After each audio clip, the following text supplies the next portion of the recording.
జై హింద్, జై భారత్, జై తెలంగాణ. ఫ్రెండ్స్, నేను మీ Girish Daramuni. Welcome to our channel Chitragupta.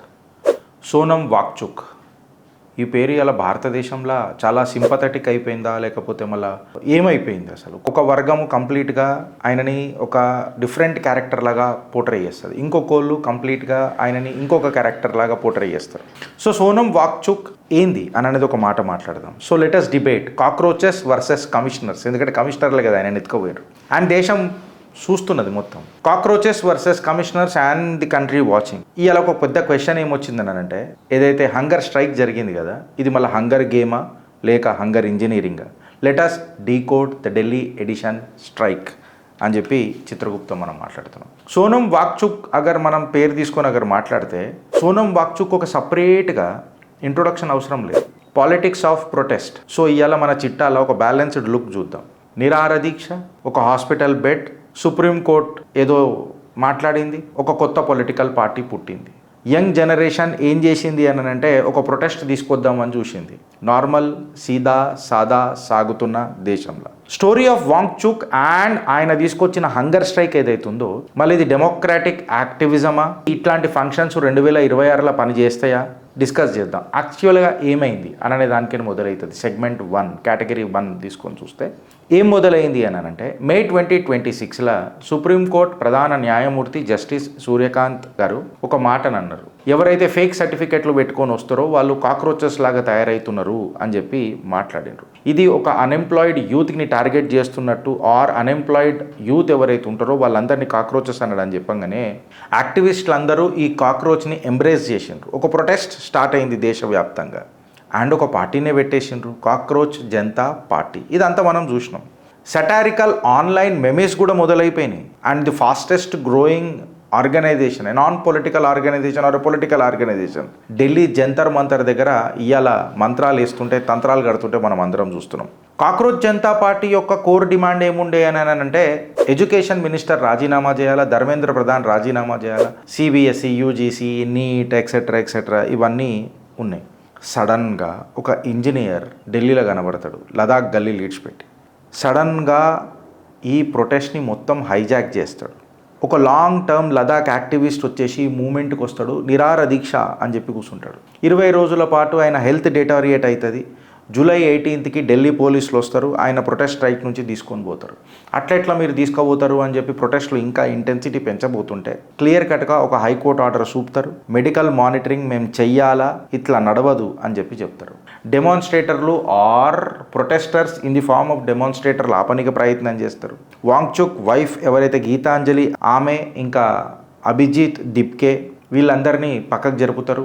మనోడు ఢోంగు చేస్తాడు, నన్ను కొట్టిండ్రు, నన్ను చేసిండ్రు, అది ఇది అని అంటారు. ఆయన మీద ఇంకు చల్లుతారు. సపరేట్గా నిజంగా చెప్పాలని అంటే ఢిల్లీ పోలీస్ కమిషనర్ ఇవన్నిట్లో ఒక ఘటన అయితే, ఆల్ ఆఫ్ ది సడన్గా ఢిల్లీకి కొత్త పోలీస్ కమిషనర్ వస్తాడు. అనురాగ్ కుమార్ సతీష్ గోల్చాని రీప్లేస్ చేస్తాడు. ఒకటా రెండా, ఎన్ని డాట్స్ ఉన్నాయో ఒకసారి మీరు చూడండి. Let us discuss, let us decode and debate. మొట్టమొదట నా ఫేవరెట్ వాంగ్చుక్ నుంచి మొదలెడదాం. వాంగ్చుక్ నుంచి మాట్లాడితే ఇది మళ్ళీ హంగర్ స్ట్రైకా, లేకపోతే నిజంగానే మనోడు ప్రొఫెషనల్ ఆఫ్ ఇండియానా అనే చర్చ కాడికేని మొదలైదాం. ఎందుకు అనంటే, సోనం వాంగ్చుక్ అని పేరు తీయంగానే ఆయన చరిత్ర తీసుకొని చూస్తే is a hunger strike professional of India అని చెప్పి మాట్లాడుతున్నారు.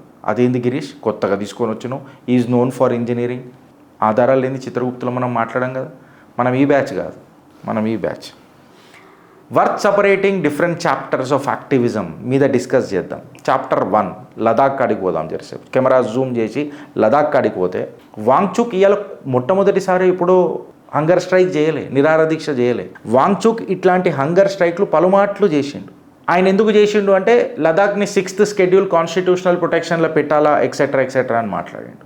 2024లో 21 రోజుల పాటు కూడా ఆయన అన్షన్ చేసిండు, హంగర్ స్ట్రైక్ చేసిండు, నిరాహార దీక్ష చేసిండు. మళ్ళీ 2025లో కూడా చేసిండు. సెప్టెంబర్ 2025లో 4 లదాఖ్ ప్రజలు దుర్మరణ పాలైనరు. ఈయన రెచ్చగొట్టే స్పీచ్ల వల్ల ఎక్సెట్రా ఎక్సెట్రా దుర్మరణ పాలైనరు. ఈయన మీద కేంద్ర ప్రభుత్వం ఉక్కుపాదమే మోపింది. గవర్నమెంట్ ఈయన రెచ్చగొట్టే మాటలు మాట్లాడుతున్నాడు, ప్రజలను రెచ్చగొట్టి ప్రేరేపితం చేస్తున్నాడు ఈయన స్పీచ్లతోని అని చెప్పి మాట్లాడినారు. ఈయనకి ఏదైతే ఎన్జిఓ ఉండే చూడు, ఆ ఎన్జిఓ లైసెన్స్ రద్దు చేసింది. సో ఇప్పటికీ వాంగ్చుక్ ఎన్నిసార్లు హంగర్ స్ట్రైక్ చేసిండు? 2 సార్లు. బాడీని అలవాటు చేసుకుంటున్నాడు. తర్వాత ఢిల్లీ గల్లీలో వచ్చి కూర్చొని ఉన్నాడు. ఇప్పుడు కూడా 20 రోజులు కాగానే అదేందో మళ్ళీ బ్రహ్మముహూర్తంలో ఒక ఢిల్లీ ఆర్డర్ వచ్చినట్టు ఒక ఆర్డర్ వచ్చింది, మనల్ని లేపుకొని పోయారు. చాప్టర్ 2 కాడుకొద్దాం. చాప్టర్ 2 ఏందనంటే కాక్రోచ్ జనతా పార్టీ ధర్మేంద్ర ప్రధాన్ మీద నిరసన చేస్తూ ఉన్నారు, et cetera. But all of the sudden Wangchuk వస్తాడు, దీన్ని కిరాయికి తీసుకున్నట్టు కూర్చుంటాడు, హంగర్ స్ట్రైక్ మీద కూర్చుంటాడు. Because is hunger strike professional of India అని చెప్పి మాట్లాడుతున్నారా అని అంటే మీ కమెంట్ రూపంలో మీరే చెప్పుండ్రి. ఇంతకు ముందు కూడా ఆయన హంగర్ స్ట్రైక్ చేసిండు 20 రోజులు, 18 రోజులు, 21 రోజులు, 4 మంది దుర్మరణమైనరు. కంప్లీట్గా కాక్రోచ్ జనతా పార్టీ చేస్తున్న ఈ ప్రొటెస్ట్ని హైజాక్ చేసేస్తాడు. అది వేరే విషయము. ఈయనకు కొంచెం ఫారిన్ దేశ వ్యక్తులతోని ఫారిన్ ఇంట్రెస్ట్లు ఉన్నాయి, ఈయన ఆర్కెస్ట్రేట్ చేస్తుంటాడు యాక్టివిజంని అని చెప్పి ఈయన మీద గంభీరమైన ఆరోపణలు కూడా ఉన్నాయి. అయితే ఇది కేవలం ఒక మనిషికే వర్తిస్తుందా లేకపోతే ఈకో సిస్టమ్కి వర్తిస్తుందా అని అంటే మనోడు ఒక పెద్ద అపరిచితుడిలాగా కనిపిస్తాడు, ఒక స్ప్లిట్ పర్సనాలిటీ లాగా కనిపిస్తాయి. ఇప్పుడు జెన్యూన్ ఇంపార్టెంట్ క్వశ్చన్ ఏందని అంటే యాక్చువల్గా ఈ హంగర్ స్ట్రైక్ యాక్టివిజం అనేది దేశ రాజకీయాలల్లో ఏమైనా ప్రభావం చూపగలుగుతుందా అని అనేది ఒక పెద్ద ప్రశ్న. ఎందుకు అని అంటే నిజంగా చెప్పాలేనంటే వీళ్ళు హంగర్ స్ట్రైక్ చేస్తుర్రు, సీజేపీ వాళ్ళు లేదో ప్రొటెస్ట్ చేస్తుర్రు, మనోడు వచ్చి దాన్ని హంగర్ స్ట్రైక్కి కన్వర్ట్ చేసిండు. హంగర్ స్ట్రైక్కి కన్వర్ట్ చేయగానే మొత్తం ప్రొటెస్ట్ని హైజాక్ చేసిండు. హైజాక్ చేయగానే ప్రొటెస్ట్ని సోషల్ మీడియాలో పెద్ద పర్ఫార్మెన్స్లే, ఆస్కార్ విన్నింగ్ పర్ఫార్మెన్స్లు వచ్చేసినాయి. ఇవన్నీ నిజాలేనా అని చెప్పి చూస్తుంటే పెద్ద పెద్ద వాళ్ళు స్టేటస్లు పెట్టుకుంటున్నారు, సోనం వాంగ్చుక్ చచ్చిపోతాడేమో, గవర్నమెంట్ ఆయనని మొత్తం వదిలేస్తుందేమో, ఎక్సెట్రా.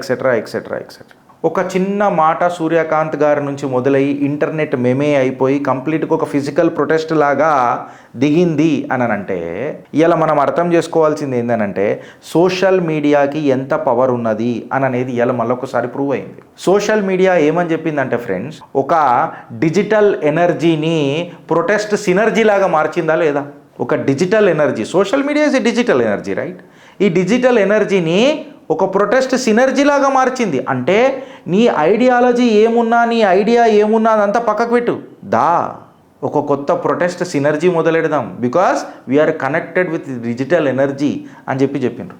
అయితే సేమ్ స్పీడ్గా దీన్ని వైరల్ కూడా అవుతున్నది. ఇది వైరల్ అయినప్పుడు ఏం ప్రాబ్లం అవుతుంది అని అంటే 2 రకాలుగా ఉంటుంది.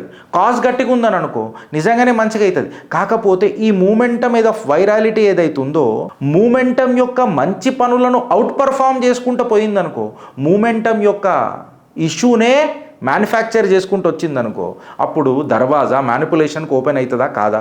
అప్పుడు పెయిడ్ యాక్టివిస్టులు పెయిడ్ ట్రెండ్లు మొదలైతాయా కావా? దాని తర్వాత సోషల్ మీడియాలో అల్గారిథం బాట్ యాంప్లిఫికేషన్లు అయితాయా లేవా?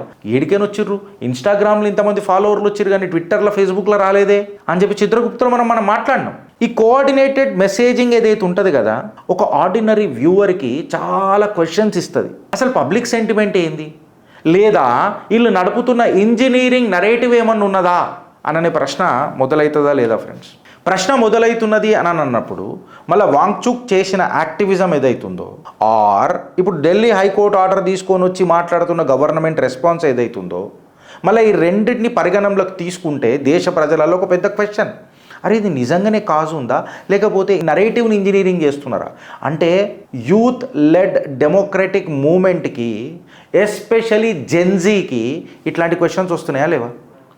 సపోజ్ ఇప్పుడు కాక్రోచ్ జనతా పార్టీ ఎపిసోడ్ మనం తీసుకొని చూస్తే అదొక యూస్ఫుల్ టెస్ట్ అని చెప్పి మనం చూస్తే అదొక ప్రామిస్ అని చెప్పి మనం అనుకోనే చూస్తే దాని మెమ్మీలు మొత్తం ఏ రకంగా ఉన్నాయి, అందులోకి ఎవడెవడు వస్తున్నాడు పార్టిసిపేట్ చేయనీకైనా అనేది పెద్ద ప్రశ్నలు అవుతున్నాయి. మళ్ళీ ఇది నిజంగానే యాక్సెప్ట్ చేద్దామా లేదా అనేది ఒక పెద్ద క్వశ్చన్ అవుతున్నది.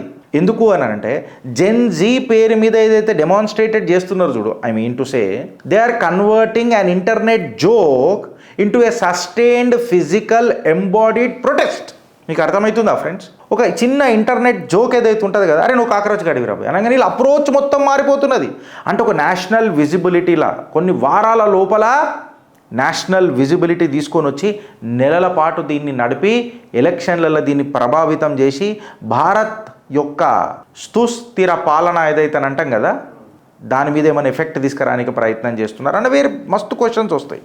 ఇంకొక దగ్గర ఇలా జెన్జీ అర్థం చేసుకోవాల్సిన విషయాలు ఇంకొక దగ్గర ఏందనంటే సడన్గా జ్యుడిషియల్ హైకోర్టు ఆర్డర్ ముంగట్టుకు వస్తుంది. ఎందుకనంటే ఇప్పుడు ప్రొటెస్ట్ ఆపింది కూడా ఉక్కు పదంతోనేం ఆపలే. హైకోర్టు ఇచ్చిన తీర్పు మెడికల్ మానిటరింగ్ అనే దాన్ని తీసుకొని వచ్చి ఫోర్సిబుల్ హాస్పిటలైజేషన్ అని చెప్పి తీసుకొని వచ్చారు. నేను నిరాహార దీక్ష చేస్తే సస్తా అని అంటే నీకు సచ్చే అధికారం కూడా లేదు కదరా. Suicide is a crime. కరెక్టా రాంగా? సో హైకోర్టు ఆర్డర్ని తీసుకొని వచ్చి ఫోర్సిబుల్ హాస్పిటలైజేషన్ చేసేసిరు అని అంటే నువ్వు ఎంత పెద్ద తోపుగానువైనా, నువ్వు ఎంత పెద్ద కాక్రోచ్ అయినా, గవర్నమెంట్ దగ్గర ఒక లాజికల్ లీగల్ అప్రోచ్ ఉన్నది. ఏందని అంటే it has a tools to manage the damage control అని, ఇంకా ఎఫెక్టివ్గా ఎట్లా ఏ రకంగా డిఫ్యూజ్ చేయగలుగుతాం ఒక ప్రొటెస్ట్ని అని అనేది కూడా మరోసారి 2026లో సోనం వాక్చుక్ దాంట్లో వచ్చింది.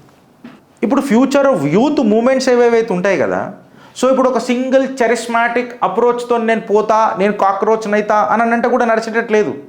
నువ్వు ఒక స్ట్రైకర్ చేసిన ఒక వైరల్ మూమెంట్ తీసుకొని వచ్చినా ఇవాళ ఈ ప్రొటెస్ట్ ఏమని చెప్పింది అని అంటే స్టేట్ దగ్గర కూడా అస్త్రాలు ఉన్నాయి. హెల్త్ అండ్ సేఫ్టీ గ్రౌండ్స్ మీద ఈ ప్రొటెస్ట్ని ఖతం చేసేది. లీగల్గా, ఎథికల్గా ప్రభుత్వం ఉక్కుపదం ఏం పెట్టలే. ప్రెషర్ రిలీజ్ వాల్వ్ లాగా సీటీ ఓపెన్ చేసింది, ప్రెషర్ కుక్కర్ది కరెక్ట్గా చెప్పాలన్నట్టు. ఇప్పుడు రెండో ప్రశ్న గుర్తొస్తుంది మన జెన్జీ బ్యాచ్కి, ఈ సోషల్ మీడియా డైనామిక్స్ ఏంది? మళ్ళీ ఎవడెవడు పెయిడ్ ఆర్టిస్టులు ఈ యాక్టివిటీ పైసలు ఇచ్చి మాట్లాడతారా, ఎవడెవడు కోవటు అని అనేది ఒక పెద్ద ప్రశ్న. వీళ్ళని ఎట్లా గుర్తుపట్టాలా అని చెప్పి ఒకటి వస్తుంది. Allegations of the paid trends ఏవైతే ఉంటాయో దాన్ని నువ్వు ఆపలేవు. ఇన్ఫ్యాక్ట్ చెప్పాలనంటే ఇది యాంప్లిఫై కూడా రాను అవుతుందొచ్చు, నేను కాదని అంటలేను. ఎందుకనంటే ఎంతోమంది, కొంతమంది కాక్రోచ్ జనతా పార్టీకి సపోర్ట్ చేస్తున్నారు, తన అకౌంట్స్కి సపోర్ట్ చేస్తున్నారు. కొంతమంది ప్రో గవర్నమెంట్ కమెంటరీ ఛానల్సే వచ్చినాయి, ఇప్పుడు మమ్మల్ని అంటారు బత్తాయనని. కాకపోతే ఏది కరెక్ట్ అని అనేది ఎవడు డిసైడ్ చేయాలని అంటే నా అభిప్రాయం నేను చెప్పినప్పుడు, వాడి అభిప్రాయం వాడు చెప్పినప్పుడు, నీ అంటూ ఒక అభిప్రాయం ఉండాలా అని అనేది ఒక కాన్సెప్ట్ ఫస్ట్ నుంచి చిత్రగుప్త దీని మీదనే మాట్లాడుతుంది. ఈ మొత్తం ప్రపంచంలో నీకు వచ్చే ఇన్ఫర్మేషన్లా, నీ ఇన్ఫర్మేషన్ ఎన్విరాన్మెంట్లా ఏవి ఆధారాలు ఉన్నాయి, ఎస్పెషలీ ఈ సోనం వాంగ్చుక్ చుట్టూ తిరుగుతున్న ఇన్ఫర్మేషన్ ఎన్విరాన్మెంట్ ఎట్లా ఉన్నది, హెవీగా ఎక్కడ కంటెస్ట్ చేస్తున్నది అని అనేది నువ్వు చూసుకోవాలన్నా వద్దా? ఒక వర్గం ఏమో సోనం వాంగ్చుక్కి సింపథెటిక్ కవరేజ్ ఇస్తున్నది, ఇంకొక దగ్గరనేమో నువ్వు ప్రొటెస్ట్ చేస్తున్నావు కానీ నీకు రాజ్యాంగం ఇచ్చిన హక్కుల ప్రకారము నువ్వు ఉపవాసం ఉంటూ హంగర్ స్ట్రైక్ చేస్తూ చచ్చిపోలేవు అని అన్న కాన్స్టిట్యూషనల్ ఆర్డర్లు కూడా ఉన్నాయి. ఒక ప్రిన్సిపల్డ్ రిఫార్మర్ లాగా కొంతమంది చూపిస్తుంటే ఇంకో కొంతమంది మ్యానుఫ్యాక్చర్డ్ కాన్స్పిరసీ లాగా ఇంకొకరు చూపిస్తున్నారు. మనోడు పెద్ద జిల్జిల్ జిగా బ్యాచ్ అని చెప్పి చెప్తున్నారు. ఈ ఎమోషనల్ ఫ్రేమింగ్స్ ఏవైతే ఉంటాయి చూడు, అండ్ చార్జ్డ్ లాంగ్వేజ్ ఏదైతే ఉంటుంది చూడు, సోషల్ మీడియా ప్లాట్ఫామ్లలో పెద్ద కట్టలు కట్టేటోళ్ళు ఉంటారు. కొంతమంది ఇట్లా లేపేటోళ్ళు టాయ్ ఫిష్లు. కాకపోతే వాళ్ళు ఏం చేస్తారని అంటే మొత్తం వినరు, సగం మాట్లాడుతూ ఉంటారు. కరెక్టా రాంగ్? చిన్న షిటికేని చెప్తారు, పెద్ద కొండను చూపుతారు. ఈ షిటికే ఏం చెప్పింది అని అంటే ఆ షిటికే చెప్పాలనంటే నువ్వు షిటికే ఏం మాట్లాడి మొత్తం వినాలి కదా, కాదు ఆ కాడికేనే. వీళ్ళు ఏం చేస్తారు, వెనకటికి కొంతమంది సాఫ్ట్వేర్ నేను ప్రొఫెషనల్ ఉన్నానా ఇప్పుడు ఇన్ఫ్లుయెన్సర్ని అయిపోయినా అని చెప్పి మాట్లాడతారు. And bloody the problem is that they don't portray the entire episode in a logical way. Problem ఇక్కడ వస్తుంది. జెన్యూన్ పొలిటికల్ డిస్క్లోజర్ ఇలాకి ఏముంటుంది, ప్రాక్టికల్ ఇంప్లికేషన్ దీనివల్ల ఏమవుతుంది, లీగల్గా ఏం కాన్సిక్వెన్సెస్ వస్తాయి అనేది కూడా తెలియదు. ఎందుకని అంటే ఒకడు హైప్ ఉంటాడు కాబట్టి వాడిని హైప్ లేపితే నాకు రీచ్ వస్తుంది అని అనుకుంటే అది అల్గారితం కాదు, అది నిజంగా చెప్పాలనంటే ఎడితనం అని చెప్పి మాట్లాడతారు. జెన్జీ కూడా ఈ హైప్డ్ అల్గారిథమిక్ వ్యూస్ ఏవైతే ఉంటాయి చూడు, వీటిని జరా రాజ్యాంగబద్ధంగా చూడాలా, కోర్టు ఆర్డర్లు ఏం చెప్తున్నాయో చూడాలా, పోలీస్ స్టేట్మెంట్లు ఏం చెప్తున్నాయో చూడాలా, ఆన్ రికార్డ్లా రాజ్యాంగబద్ధమైన జోక్స్ ఏం మాట్లాడుతున్నారు అనేది కూడా చూడాలి. ఎందుకంటే ప్రతి ఒక్క సింగిల్ నరేటివ్ క్రియేటర్ వాడి రీచ్ కోసం చూసుకుంటా ఉంటాడు. బట్ నువ్వేంది టైమ్లీ యాక్షన్ అవుతుందా అనేది కూడా చూడాలి కదా. అప్పుడెప్పుడో లాంగ్ ఎగో అన్న మాటను తీసుకొని వచ్చి ఈ రోజు అన్నమాట మళ్ళీ గడివిక్తున్నావా అన్నది కూడా మాట్లాడతారు కదా. ఫ్యాక్ట్స్ అనేది టైమ్లీ ప్రొడ్యూస్ చేయాలా, టైంకి ప్రొడ్యూస్ చేయాలా, టైమింగ్ అనేది కూడా చాలా ఇంపార్టెంట్. అట్లా కాదు గిరీష్, రాజకీయాలు నీకే కాదు కాక అందరికీ తెలుస్తాయి అనేది ఒక తత్వం కూడా ఉంటుంది. సో ఇప్పుడు అనలిస్టులు వాంగ్చుక్ని ఏం చెప్తున్నారు, ఇది బీజేపీ వర్సెస్ వాంగ్చుకా ఎక్సెట్రా అని చెప్పి మనం మాట్లాడితే ఇక్కడ జెన్ జీని ఫోకస్ చేసే ప్రయత్నం చేస్తున్నారు, especially Sonam Wangchuk and cockroach Janata party.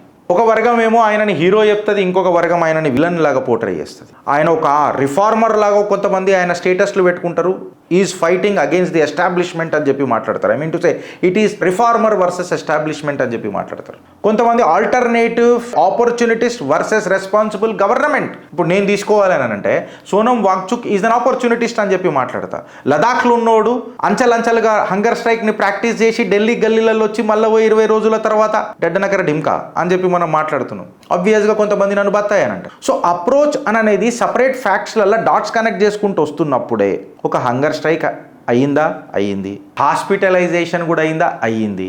ఇది దేంతోనయింది, కోర్ట్ ఆర్డర్తోనయింది. ఫోర్స్ పెట్టినరా, పెట్టలే. ఎగ్జామ్ లీక్ అలిగేషన్స్ జరిగినాయా, 100% జరిగినాయి. ధర్మేంద్ర ప్రధాన్ రాజీనామా చేయాలా, ఖచ్చితంగా చేయాలా. అన్నీ కనెక్ట్ చేస్తే జెన్జీ కన్ఫ్యూషన్ అవుతున్నది కదా. కాకపోతే ఏది కరెక్ట్ ఏది రాంగ్ అని అనేది ఒక డాట్ సన్నది ఉంటుంది ఫ్రెండ్స్. ఎవడు హైజాక్ చేయాలనుకుంటున్నాడు అని అనేది చాలా ఇంపార్టెంట్ ఉంటుంది. అర్థం చేసుకోవాల్సిన విషయం ఏంటంటే ప్రభుత్వంకి ఎప్పటికి కూడా ఒక అప్పర్ హ్యాండ్ ఉంటుంది. ప్రాబబ్లీ నేనేమంటానంటే ఒక అనలిస్ట్ వ్యూలా మాట్లాడాలనంటే ఏదున్నా ఒక డిసిప్లిన్ ఆఫ్ డాట్స్ కనెక్ట్ చేసుకుంటూ పోవాలి. ఇది యంగర్ జనరేషన్స్కి ఒక ఇన్స్పిరేషన్ అవుతుంది. ఇన్స్పిరేషన్ అయినప్పుడు యంగర్ జనరేషన్ ఇన్ఫ్లుయెన్స్ అవుతారు. ఇన్స్పిరేషన్ ఉన్న ఇన్ఫ్లుయెన్స్ ఉన్న ఇది కంప్లీట్గా దేని చుట్టూ తిరగాల, దేశం చుట్టే తిరగాల, దేశం కోసమే తిరగాల. సో వెస్టెడ్ ఇంట్రెస్ట్లు ఏమున్నాయి అని చెప్పి ఆలోచించేటప్పుడు ఒక ఇండివిజువల్ని హీరో ఎప్పుడు చేయొద్దు అని అనేది నా ఆలోచన. దీని మీద మీ అభిప్రాయం ఏందో ఒకసారి నాకు చెప్పుండ్రి. సో ఇలా నేను మళ్ళీ ఒకసారి అడుగుతున్నా, సోనం వాంగ్చుక్ చేసిన ఈ హంగర్ స్ట్రైక్ ఏదైతుందో మళ్ళీ ఈయన హంగర్ స్ట్రైక్ ప్రొఫెషనల్ ఆఫ్ ఇండియానా, ఇది మళ్ళా కాక్రోచెస్ వర్సెస్ కమిషనర్సా, అండ్ ది కంట్రీ ఈజ్ వాచింగా, ఢిల్లీ హంగర్ స్ట్రైక్ డిబేట్ ఏం చెప్తున్నది? భారత్ మాతాకి జై.